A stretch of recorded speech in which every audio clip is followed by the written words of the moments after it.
A very good evening. This is Carol, Kilo Pop 4 Mike Delta, Net Control Operator for the River City Arc Slow Scan Television Net. This net serves for training and practice in image transmission modes and meets Wednesday nights at 9 p.m. Pacific Time on the N6NA repeater on 441.30 megahertz in Sacramento, California, and also on our YouTube channel. River City Arcs members and all licensed radio amateurs are welcome to participate.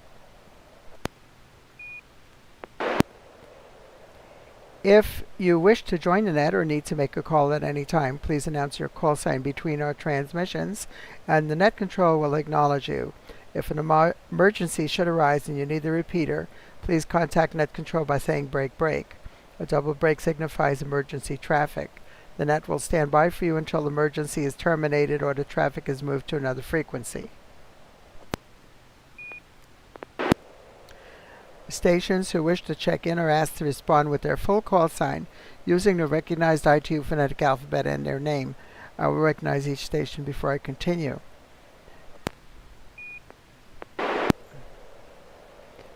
Any station that wishes to check into the net, please come now. Alpha Echo 6 Julia Golf. Alpha India 6 Delta Golf. Joel in Florence. Hi Carol, this is Bill, K6 KRQ. November 6 Hotel Alpha, Bill and Roseville.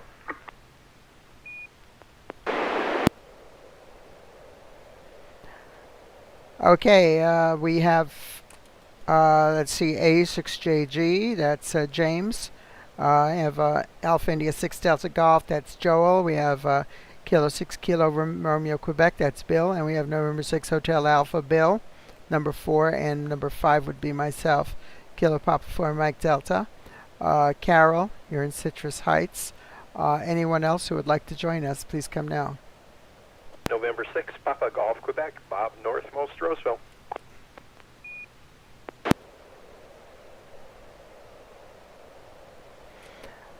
Okay, I've got N6PGQ, that's Bob. Very good.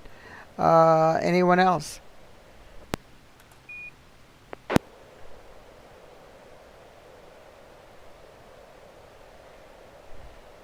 Okay, I don't see anyone logged into the live chat, but some people are watching. So, very good evening to all, and this is our first net of November 2024. And we're ready to start. Top of the list here is James, A6JJ. If you have a picture, we're ready to copy. Over.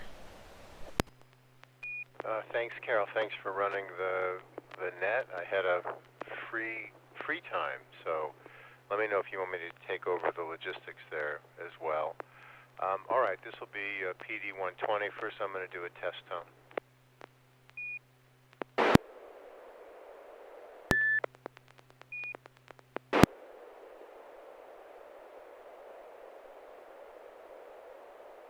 Yep, got a good tone. Go ahead. All right, PD 120.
Okay, thank you very much for that picture, James. I had a problem copying it first because my MMSSTV did not recognize uh, the device for the signal link, so I had to restart it. So I only got the bottom half of the picture that's on YouTube. So let's go over to Joel, AI6GG. How did you copy that, and any comments on it? Over.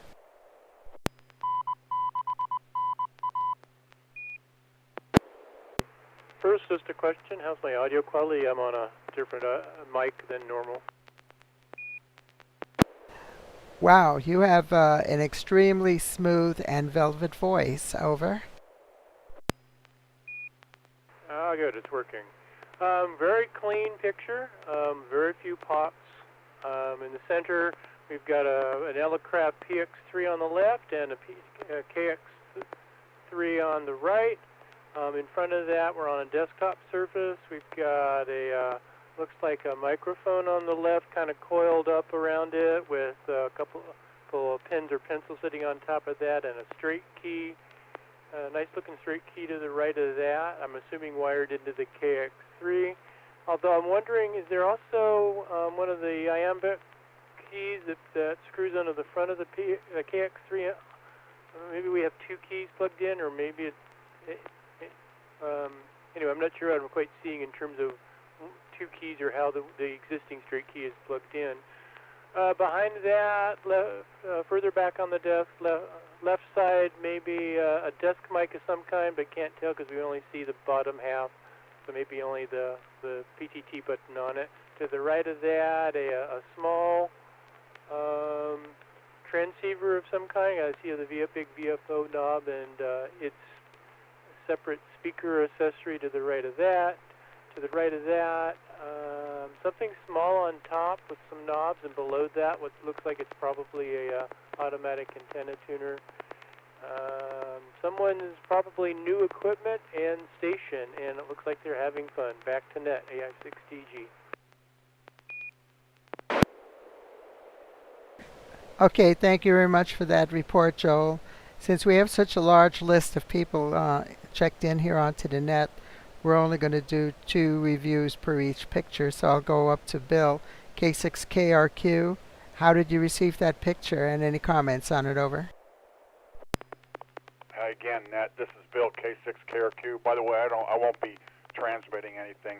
My reception of this picture is markedly, like 1,000% better than what you and Bill had seen that I sent you. I could see definitely is one of those super cool Elecraft, I think they're CW key transceivers. I thought that the thing on the left was some kind of network analyzer. I don't know. But I do have like I got the whole picture, but I do have some snow. It's a little bit snowy, and the background, the back stuff on the desk, I needed Joel to tell me what it was because I have a bunch of lines of snow going right through it. All I can see are cubular-looking things back there. But one thing before I go, it's way better.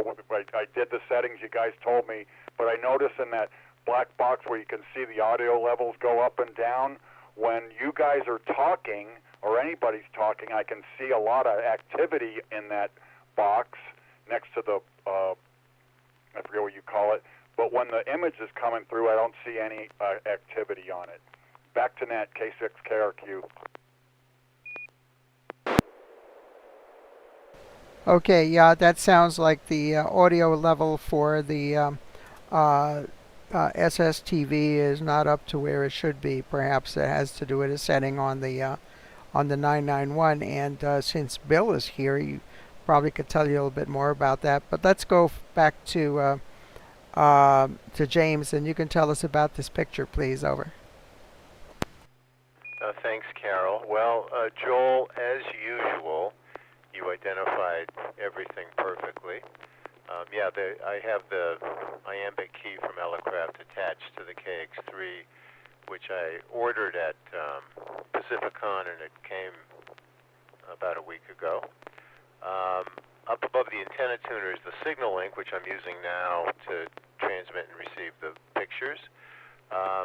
and on the left, that's the pan adapter that works with the KX3, which is much cooler than I thought it was going to be. So back to you, Carol. AE6JG to KP4MD.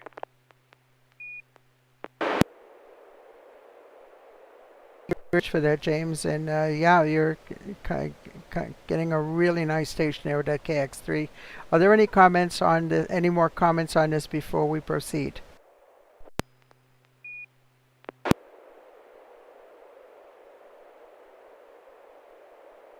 Okay, nothing heard. Let's go down to Joel, AI6GG. We're ready for your picture if you're ready to send over.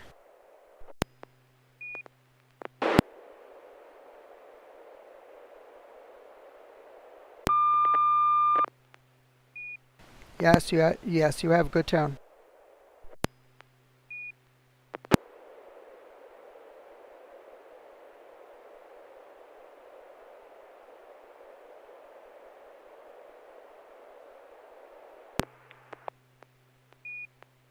Was there tone? No, that second time there was none at all.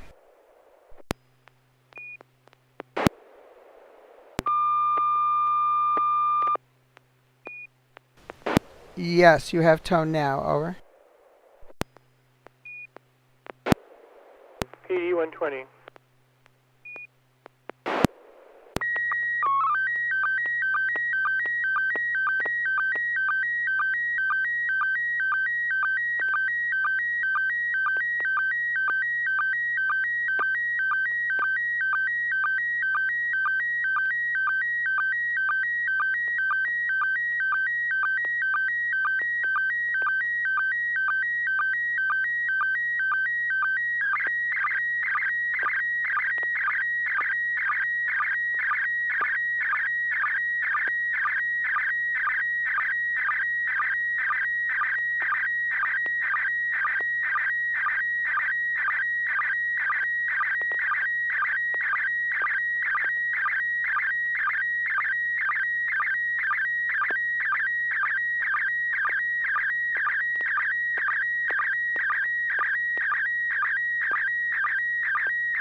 Okay, thank you for that picture, Joel. We'll go down to Bill, N6HA.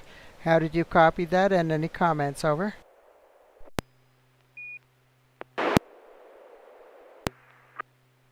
Yeah, good copy here. A fair amount of pixel pops. Pave pause is very active today, at least for me.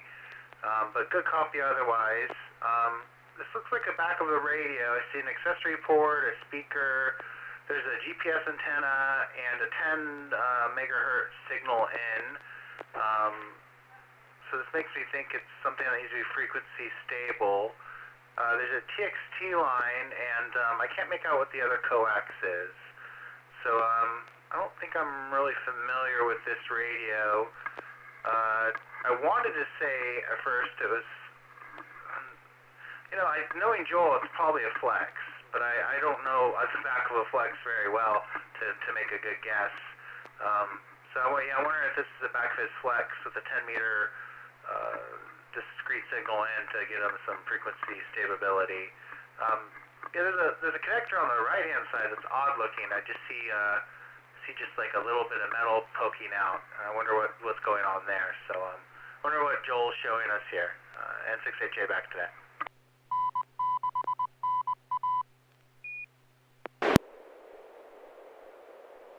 Actually, I can read a little bit of that tag on the back there. I see Flex-65 or 63. Over to you, Bob. What do you think about that picture? N6PGQ, over. Well, the quality is really good. It's harder to read the labels in the bottom right in the shadows, but a really, really clear picture. You know, you can read the external speaker and accessory and all the things, and then there's the sticker on it that, you know, probably shows it doesn't have any leaded solder or some nonsense like that. Good picture, good picture. A few red and blue pixel pops here and there in the black, but it could be interesting to find out what model radio it is and if it's being used. N6PGQ. Okay, thank you for that, Bob. Back to you, Joel. Please tell us about this picture, and over to you, AI6DG, KP4MD.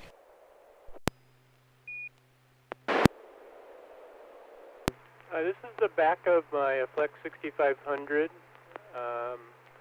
It's a couple of models back. Very tempted by their brand new 8000 line. I'd be tempted to get an 8600, but that's a bit pricey, and this radio is just doing so fine for me. I wanted to keep it running. It's been acting up on me, though. I mean, it's basically a computer server with all kinds of fancy electronics inside of it, with heat sinks on chips and fans. And since I run this pretty much 24/7, and the fans wear out, and it's kind of known for problems with the fans. And I had bought some spare fans. It actually would have not powered up. It stopped powering up because it's smart enough to know when the fans aren't spinning and to error out and not fully even boot. But I had to pull it out of the shelf it was in, so I took some pictures of how everything was wired before I pulled it out, so I had a better chance of getting it put back together. So, but if you're looking at from left to right, very extreme left, there does appear to be a speaker connector, the ones that I'm not using, the accessory that has a bunch of signals coming out. Below that, just to the right of that, is a GPS antenna option. There's an option I don't have installed that would GPS stabilize it, and that's where the antenna to the GPS receiver would go. But I do want increased stability, so I got for $20 off at Amazon an oven-stabilized 10 megahertz oscillator. You'd think for $20 it wouldn't be very good, but I'm actually kind of impressed by how stable and accurate it is, and that's what's going in the 10 meg input. And then on the extreme upper right, you might see two UHF connectors. But I actually don't. I must not have the cable, the coax plugged into those, because you wouldn't see two of them otherwise. And then the only other connectors that are plugged in are going to a transceiver I have. Excuse me, transceiver. Not transceiver. Transverter. Here we go. Transverter. So the XVTR is the in and out of the transverter, and the TX1, I believe, is the PTT, so for turning the transverter transmit on. These are incredible radios, incredible technology. Basically, nothing but connectors and no buttons or knobs on the front at all. So everything's over the computer. In fact, just the interface is the Ethernet cable that's just off screen to the back to net, AI6DG.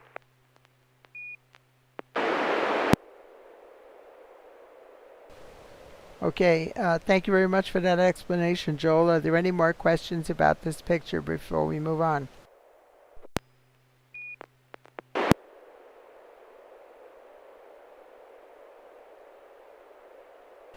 Okay, K6KRQ said he's not going to be sending any pictures, so we'll go down to number 4, N6HA. Bill, do you have a picture for us? Over to you. Yeah, roger that. I do have a picture. It's going to be PD120 and 6HA.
Okay, thank you very much for that picture, Bill.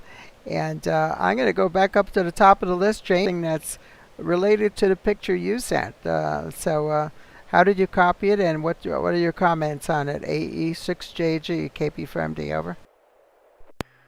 Thanks, Carol. This is James, AE6JG, and I hold N6HA completely responsible for my Pacificon purchase of the KX3. Well, this is definitely a CW something. I'm not quite sure what it is. I've never seen this. But the quality of the picture is excellent. The wood grain comes through very well. The colors, the blue trim, the black, the gray. I can see Morse code at the top of the label in the middle. The blue lettering's a little hard to read. I have some pixel pops around, but excellent transmission, Bill. I've never seen this, so I'm very, very curious to find out what it is. Back to net control, AE6JG.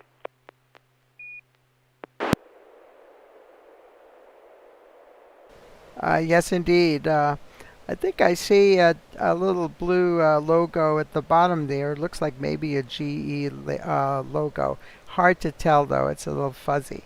So over to you, Joel. AS6DG, how did you copy this, and your comments on it, over?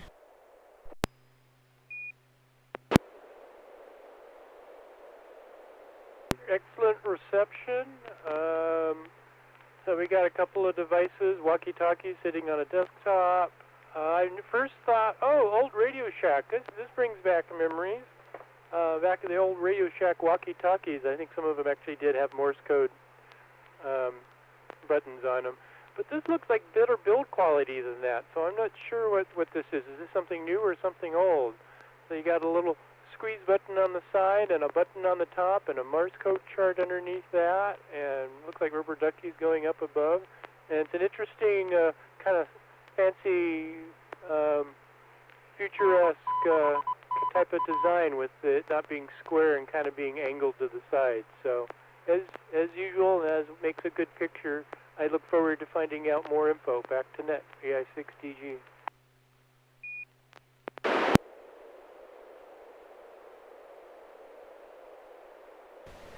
Okay, yeah, this is KP4MD. I actually cheated. I used my smartphone and I used the Google Lens app, and it identified what these things are. But I will not. I will not do the spoiler here, so I'll turn it over to you. And Bill, you can tell us yourself what these are. N6HA KP4MD, over. Yeah, thank you, Carol. Yeah, this is, not everyone, so it wasn't just James that got a transceiver. This is my daughter's first Morse code transceiver / radio. I bought this from her, for her from Goodwill. I saw these at Goodwill. I thought they were $2, but when I went there to go check out, it actually ended up being a whole $7 for the pair. So still pretty cheap. They are they're advertised as 49 megahertz walkie-talkies. You notice I have a Morse code key on there with a chart, and they actually do transmit on 29.859-ish, and it's an AM modulation. And what's cool about it is it does voice, and it also has the Morse code feature. So if you hold down the transmit button, you can actually push the Morse code key and send a little CW. Sadly, only one radio transmits, both receive, but yeah, I need to figure out how to fix it. So I'm going to use all my advanced radio repair knowledge now to fix the child's toy. So I'm excited to get it in our hands. But let me send you a little CW from this. You'll see if you can hear it.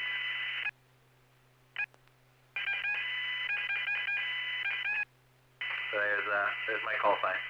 Anyways, yeah, I thought I'd share. It's a fun toy. N6HA, back to that.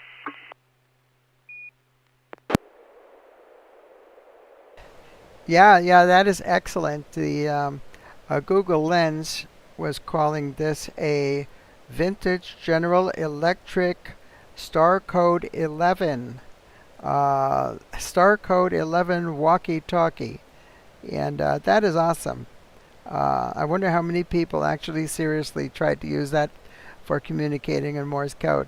Do we have any comments about this before we go on? AE6JG. Yeah, go ahead, James.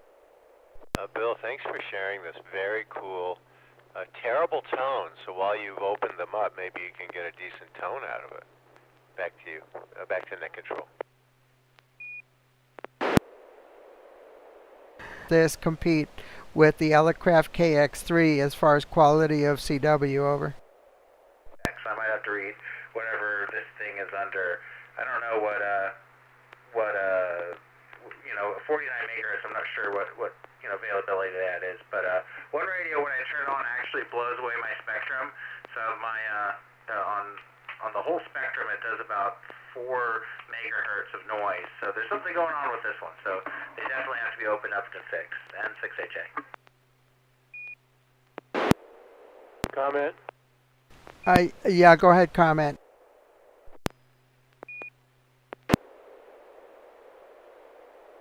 I'm not sure if it's the band or the power levels. I thought if below a certain power level, you could get away with a lot more, or maybe you didn't have to be licensed. So that's actually a good question, is what frequency are they on, what power level, and what's the legalities? Okay, the 49 megahertz band was a Part 15 unlicensed band. It was commonly used for baby monitors and also for some wireless intercoms, AM, many years ago. What you may be hearing as far as the radiation of a loud amount of noise out of one of them is it might have a super regen receiver. Those are they were notorious for putting out hash if you have another receiver in the close vicinity of them is very broadband hash, but that's just the way the super regen receiver works. Bill, over. Okay, roger that. That makes sense.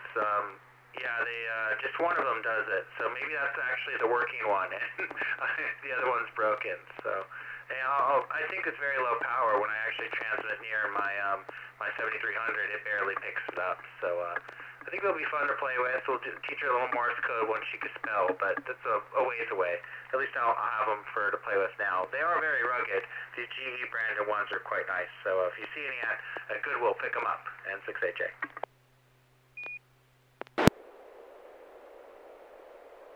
Oh, definitely. One of my favorite things to do back in it was the 80s or 90s. I had a Bearcat scanner, and I would scan that frequency range. There was like 49.0 to 49.6 or something like that, and you would pick up baby monitors in the neighborhood.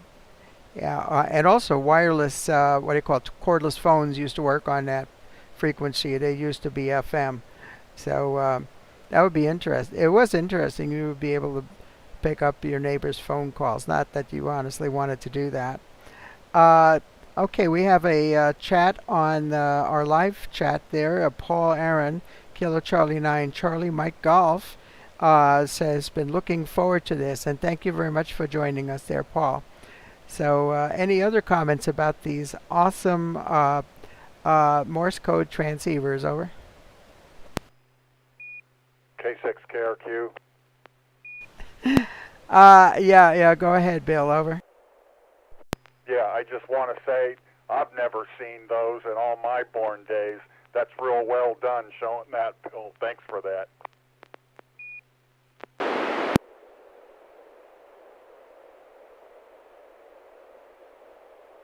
Okay, yeah, I could say that back in the days of the 60s and the 70s when they used to sell these old transistorized CB walkie-talkies that were license-free, some of them also had included Morse code keys or something for the kids to play with. I don't know. Perhaps it would be a way to actually practice Morse code, but I don't think it was very practically used very much. So thank you. Very nice. Very nice. And yeah, you've got one unit there that probably needs a simple fix if both the transmitter and the receiver are not working. So hopefully you can get that taken care of because those are very simple circuits in there. You might even be able to find a schematic online. Let's go over to Bob, N6PGQ. If you've got a picture for us, please proceed. It's KP4MD. Over. Well, I kind of was lackadaisical and didn't find a picture, but I can send the one I sent last week since we have so many people here, and I'll give my speech. This should be PD 120.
Okay, thank you for that picture, Bob. And K6KRQ, how was your copy and this and your comments on it? Over. This is K6KRQ. That one came out a little bit better. I had a lot of lines of snow on the other ones, but this one I can actually, on mine, in picture viewer, I can see 28.411 on the left and faintly 28.475 on the right. It just looks like he's using a monitor or software to put his waterfall on the monitor. I can see the microphone on the. I'm not cheating. I'm looking at my computer, not YouTube. It looks like a microphone on the bottom right.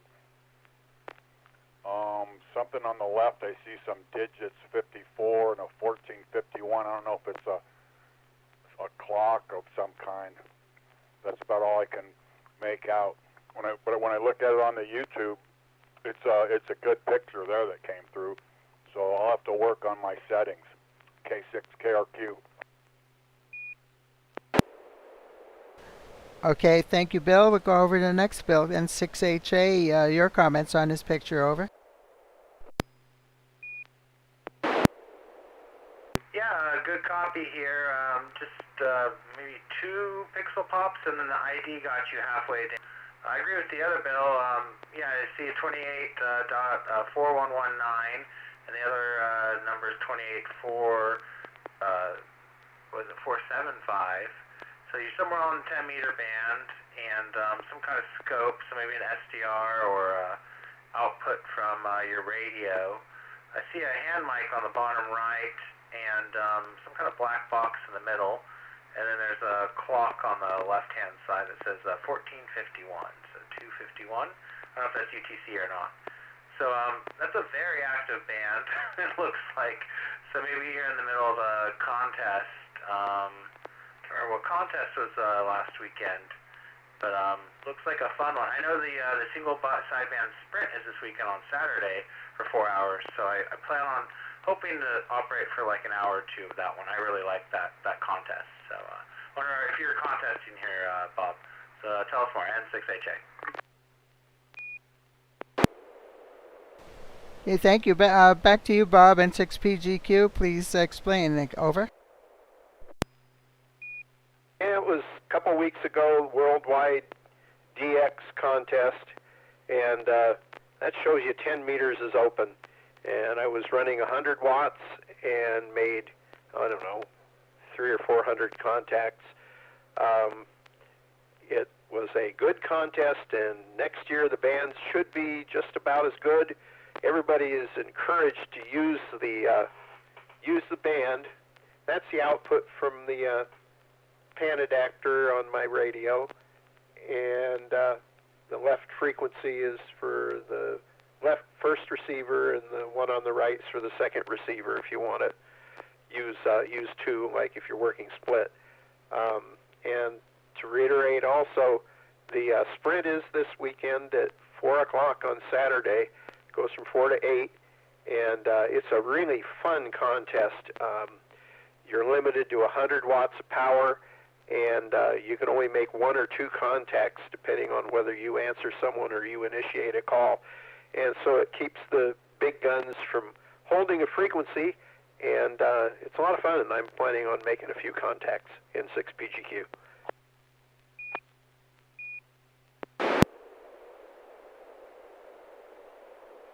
Thank you. Yeah, we have Stuart, November 6th, Delta Victor Mike, just joined us on live chat and says, hi everyone, just watching, enjoying the demonstration. And you're very welcome to join us anytime, Stuart, on the YouTube channel here. We're here every Wednesday at 9 p.m. Pacific time. So thank you very much for that explanation, Bob. Are there any other questions or comments about this picture before we go to the next one?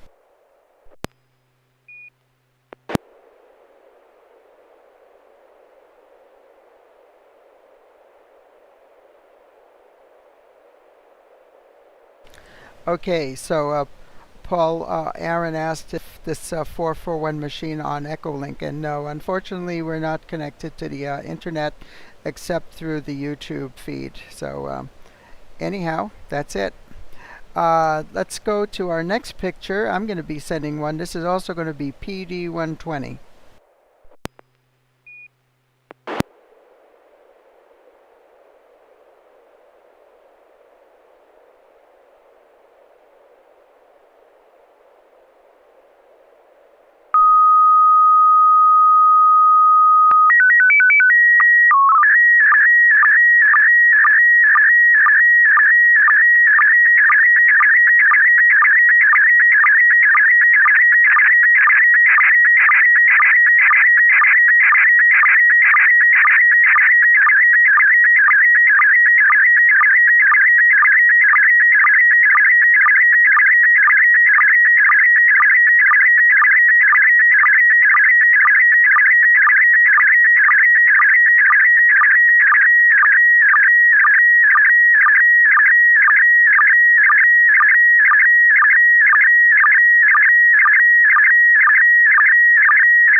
Okay, yeah, this is KP4MD. Um, sorry, I forgot to bump up the power. I usually bump up from 5 to 10 watts, right? But I left it all the way on the minimum power, so the picture may have come a little bit more scratchy and more snowy. But let's go over to Bob, N6PGQ. How did you copy this picture over? Well, I copied it real well. There's quite a few pixel pops, but not lots. We have two books on the left that say The Practice of Medicine, and it looks like a rack of test tubes in the front, and a date at the top of November 9th. I guess it says November 9th, 2021. Hopefully that's coming up again, and we can have a reminder. And it says Hetty Lamar Day on there, and it looks like she's got a couple of little cages with maybe parakeets in them, or rats, or mice, or something like that. I can't tell exactly. Hetty Lamar is a great study in smart people. She's a person, if I can remember correctly, that helped develop spread spectrum to help the Navy with torpedoes, and they couldn't be jammed. N6PGQ.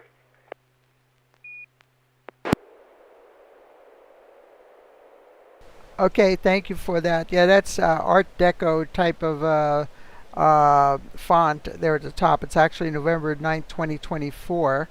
And let's go back up to you, James. 86JG, how did you copy this, and your comments? Over. Thanks, Carol. Well, yeah, I was going to mention spread spectrum, but Bob beat me to it. Even though you were on low power, the image came through really well, you know, with a smattering of colorful pixel pops throughout, but which almost sort of turned the picture into an arty picture. I did not know that there was this event on November 9th, so it'll be fun to try to do that. I just looked at the QRZ page for November 9 Hotel, and that's really great. So thanks for sharing that. Again, the image came through really well. It's just got colored pops throughout. AE6JG to KP4MD.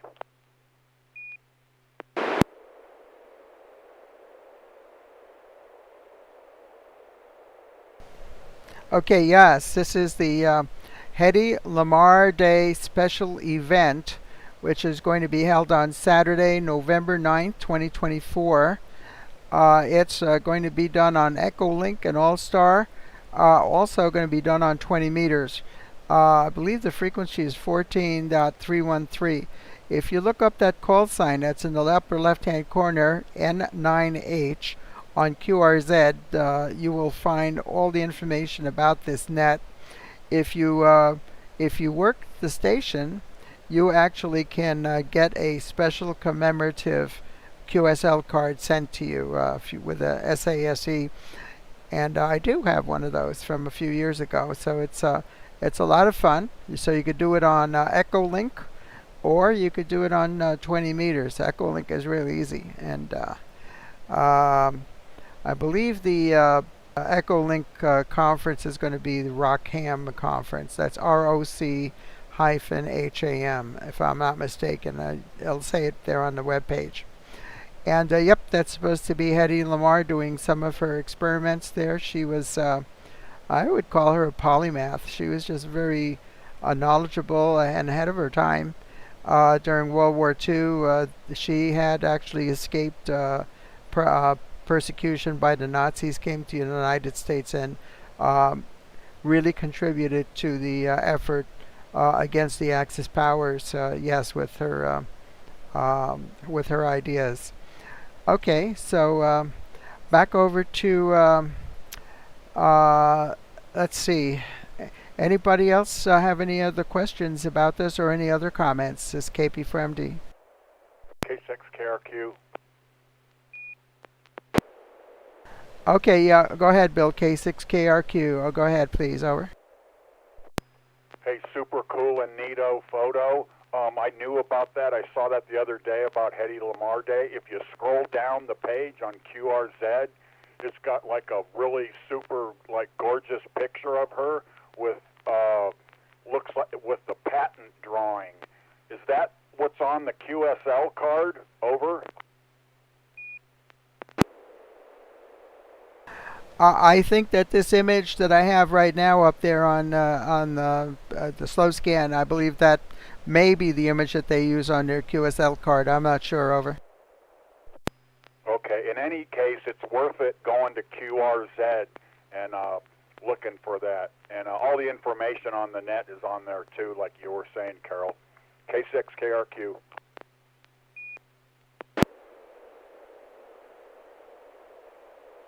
Okay, are there any other comments or questions about this? And we've gone through the entire round here. And we're coming up to the top of the hour. Anybody else want to send anything else before we close the net? Over.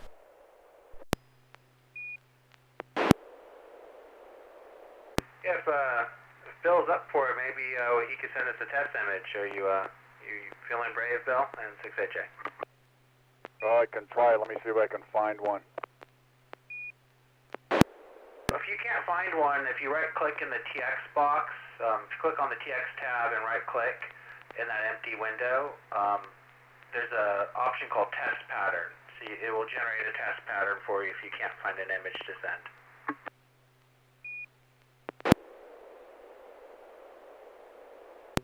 There's something there, just a big black thing, and 1/4 of it says 73.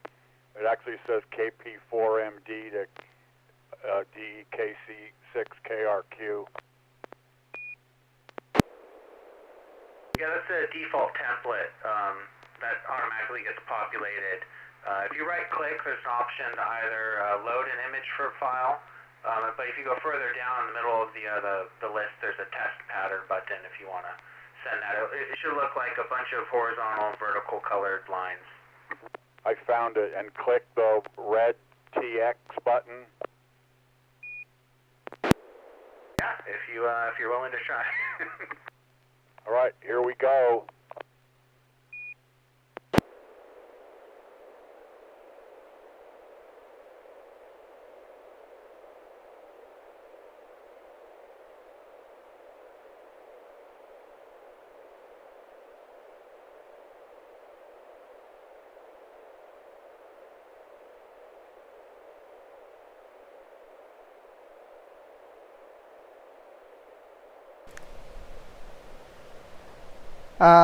There's nothing coming through, KP from D.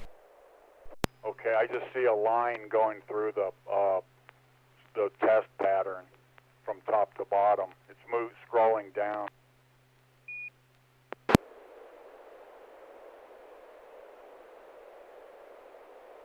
I'm wondering if you have the right audio devices set in MSFT or SSTV. If you go to Options up top and then set up the bottom option there, set up STV, and then you go to the Miscellaneous tab. That when it pops up, you should see a sound card option for in and out, and you should be selected. Mine's a USB audio codecs. It's a weird option on both.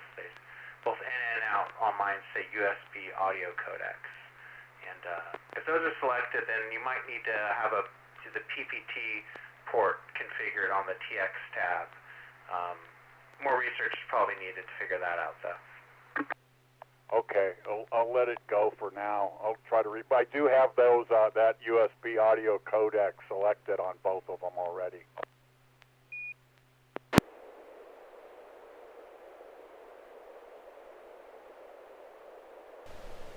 Okay, it sounds like maybe the push to talk setting is not been set up correctly.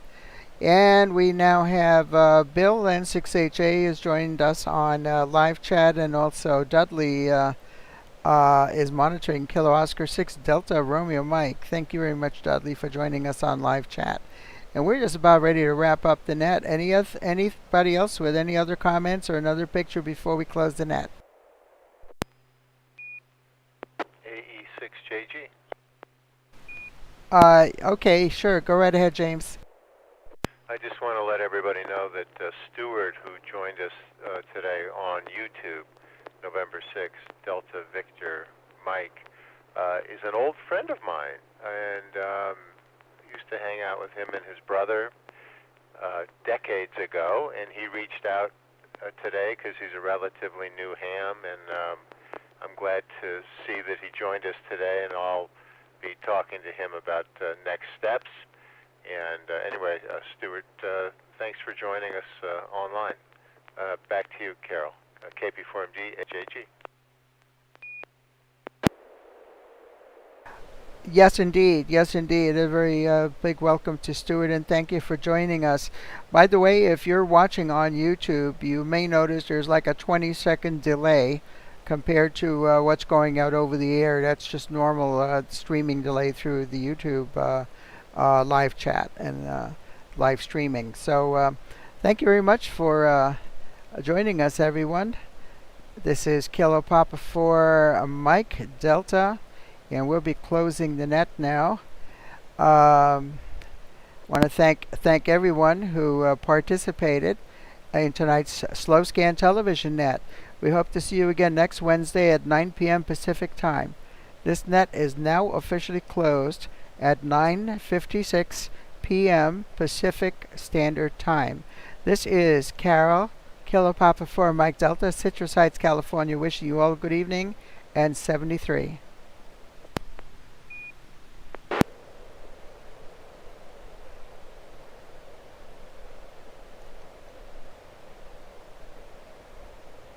K6KRQ N6HA. I got you, Bill. If you you have time, have some suggestions. Maybe you could try to see if you could get your rig copying SSTV a little better. Yeah, I definitely got time. Oh, good. Yeah, there's a few settings we might want to try to play with. It sounds like you already have kind of figured out some of them, though. So there's an option 71. There's a data PPT select option.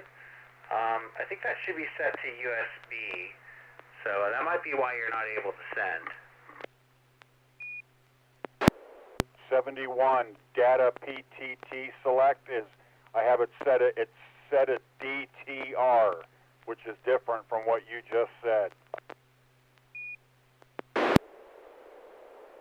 Yeah, try USB instead, because DTR is the virtual COM port, which is what I kind of mentioned under that TX tab on MMS-TV. You could set like a COM port to enable the PPT, but it's just a lot easier to have it set through USB. So yeah, should try changing that to USB. And then I'm wondering for option 70, what do you have for option 70 set? The two options I see is mic and rear. For 70, I have rear. For 71, I do not have a USB setting. I have DAKY, which is the default, RTS, and DTR.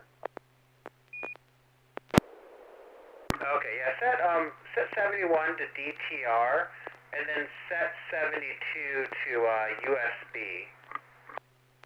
7.2 to USB. Yeah, QSL.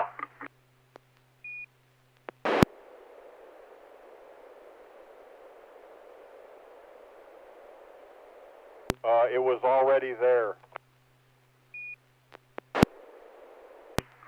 Okay, so did we change anything just now? No. So just to go over, 70 is rear. That's where it was. 71 is DTR. That's where it was. And 72 was USB, and that's where that was.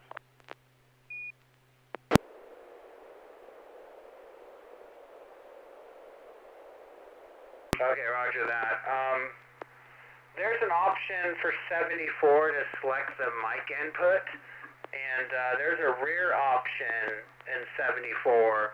But I feel like if you set that, you won't be able to talk anymore. But you probably will be able to send me an image, maybe. No, I had read about that setting on another, while I was researching. I have set it to rear, and I can still talk with the microphone. I was worried about that too. Okay, cool, yeah. Set it to rear.